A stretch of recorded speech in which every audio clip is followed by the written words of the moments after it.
অন্নপূর্ণা ভান্ডার প্রকল্পে যে সমস্ত মহিলারা অনলাইনে অথবা অফলাইনে নথিভুক্ত করেছেন অথবা যারা প্রথম পেমেন্ট হিসেবে টাকা পেয়ে গেছেন ইতিমধ্যে, তাদের জন্য অত্যন্ত সুখবর। অন্নপূর্ণা ভান্ডার প্রকল্পের দ্বিতীয় কিস্তি 3,000 টাকা আজকে থেকে কিন্তু ব্যাংকের অ্যাকাউন্টে ঢোকা ইতিমধ্যে শুরু হয়ে গেছে।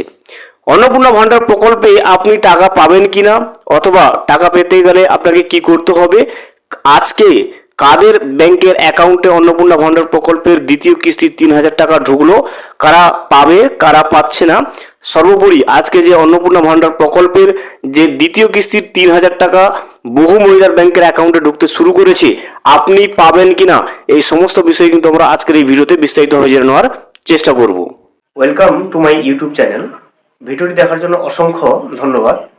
ভিডিওটি সম্পূর্ণভাবে দেখার আগে ছোট্ট একটা অনুরোধ, যদি চ্যানেলে নতুন হয়ে থাকেন অবশ্যই চ্যানেলটা সাবস্ক্রাইব করে রাখবেন এবং নোটিফিকেশনটা অন করে রাখবেন এই ধরনের সমস্ত আপডেট কিন্তু সবার আগে পাওয়ার জন্য। চলুন আজকের ভিডিওটি আমরা বিস্তারিতভাবে দেখে নিই। এই মুহূর্তে আপনি স্ক্রিনে যেটা দেখতে পাচ্ছেন, এটা কিন্তু অন্নপূর্ণা ভান্ডার প্রকল্পের দ্বিতীয় কিস্তির টাকা ছাড়ার যে অফিসিয়াল ব্যানার, সেটা কিন্তু আপনি দেখতে পাচ্ছেন। দেখুন, এখান থেকে পরিষ্কারভাবে জানানো হয়েছে অন্নপূর্ণা যোজনা প্রতিশ্রুতি পূরণ, সুরক্ষিত ভবিষ্যৎ।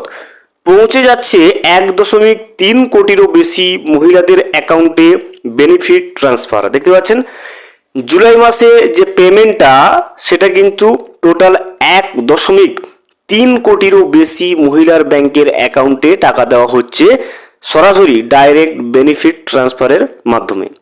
আপনি যদি অনলাইন অথবা অফলাইন ফর্ম ফিল আপ করে থাকেন, অবশ্যই আপনার কিন্তু ডাইরেক্ট বেনিফিট ট্রান্সফার যেটা ডিবিটি, সেটা কিন্তু ব্যাংকের অ্যাকাউন্টে চালু থাকতে হবে।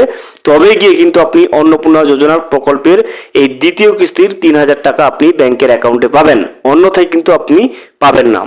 আজকে দেখুন সরাসরি 3,000 টাকা ব্যাংকের অ্যাকাউন্টে যে রাজ্য সরকার তরফ থেকে ছাড়া হয়েছে, সেটা কিন্তু দুপুর 12টায় ইতিমধ্যে সেই টাকাটা ব্যাংকের অ্যাকাউন্টে ট্রান্সফার করার উদ্দেশ্যে ছেড়ে দেওয়া হয়েছে।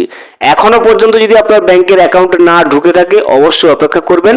এই টাকাটা ডিবিটির মাধ্যমে যেহেতু আসে, একটু আসতে কিন্তু সময় লাগবে। ইতিমধ্যে কিন্তু অনেকের ব্যাংকের অ্যাকাউন্টে ঢোকা শুরু হয়ে গেছে, তেমনও কিন্তু আমরা প্রমাণ পেয়েছি। তবে অন্নপূর্ণা যোজনা ভান্ডার প্রকল্পের ওই সমস্ত মহিলারা টাকা পাবে না যাদের এখনো পর্যন্ত কিন্তু ব্যাংকের অ্যাকাউন্টে ডিবিটি লিঙ্ক করা হয়নি। মুখ্যমন্ত্রী শুভেন্দু অধিকারী অনেক আগেই জানিয়ে দিয়েছিলেন যে অন্নপূর্ণা ভান্ডার প্রকল্পের টাকা পেতে গেলে অবশ্যই আপনার ব্যাংকের অ্যাকাউন্টে ডিবিটি করে নিতে হবে। ডিবিটি ছাড়া কিন্তু এই ব্যাংকের অ্যাকাউন্টে টাকাটা পাবেন না। আপনারা যারা ভিডিও দেখছেন, আপনারা জুলাই মাসের অন্নপূর্ণা ভান্ডার প্রকল্পের 3,000 টাকা পেয়েছেন কিনা অবশ্যই কিন্তু কমেন্টে জানাবেন। ভিডিওটি সম্পূর্ণভাবে দেখার জন্য অসংখ্য ধন্যবাদ। এখনো পর্যন্ত যদি চ্যানেলে নতুন হয়ে থাকেন এবং সাবস্ক্রাইব না করে থাকেন, অনুগ্রহ করে চ্যানেলটা সাবস্ক্রাইব করে পাশে থাকবেন।